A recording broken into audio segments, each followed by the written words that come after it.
দিতে হবে। আমরা কি চুরি করেছি, না ডাকাতি করেছি, না আমরা কি রোহিঙ্গা যে আপনারা আমাদেরকে পাহারা দিবেন? আমরা শৈশবে যে বাংলাদেশ দেখেছি, সেই বাংলাদেশ ছিল হিন্দু, মুসলিম, খ্রিস্টান, বৌদ্ধ ঐক্য সকলে। আমরা দেখেছি আমাদের পুজোর সময় যেরকম মুসলিমরা এসেছে, ঠিক সেরকমই আমরা তাদের ইফতারের সমাজে ইফতার করেছি। আমি নিজে আপনাকে প্র্যাকটিক্যাল বলতে পারি, আমি যে সুপ্রিম কোর্টের অ্যাডভোকেট, আমি প্রত্যেকটা জানাজায় অংশগ্রহণ করেছি। আমি প্রত্যেকটা ইফতারে আমি অংশগ্রহণ করেছি।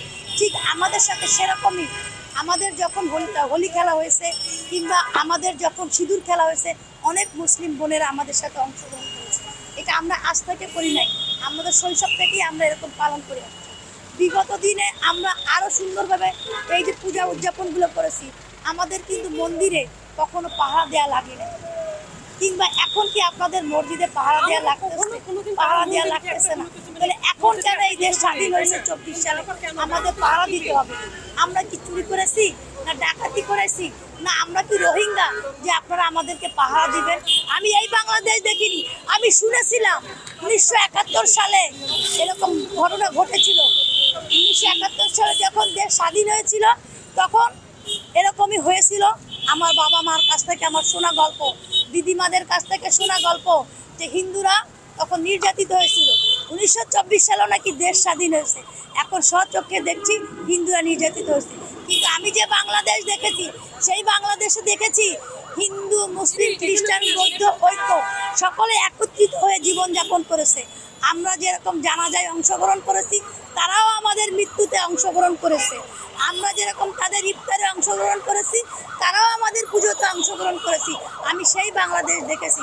আমি এখন বর্তমানে যিনি আছেন তার কাছে আমি ঠিক দাবি করতেছি, সেরকম বাংলাদেশ আমাদেরকে ফিরিয়ে দেন, যে বাংলাদেশে হিন্দু, মুসলিম, খ্রিস্টান, বৌদ্ধ ঐক্য সকলেই থাকবে, যে বাংলাদেশে মন্দির পাহারা দিতে হবে না, যে বাংলাদেশে হিন্দু বাড়ি পাহারা দিতে হবে না, যে বাংলাদেশে কোনো রকম অরাজকতা থাকবে না, যে বাংলাদেশে হিন্দুদের ব্যবসা বাণিজ্য ভেঙে যাবে না, পুড়ে যাবে না। আমি সেই বাংলাদেশ দাবি করি। এখনকার যারা ছাত্র, তাদের কাছেও আমি জানাইতে চাই, আপনারা যে আন্দোলনটা করেছিলেন, বুকে হাত দিয়ে বলতে পারবেন সেই আন্দোলনে কোনো হিন্দু ছাত্রছাত্রী ছিল না?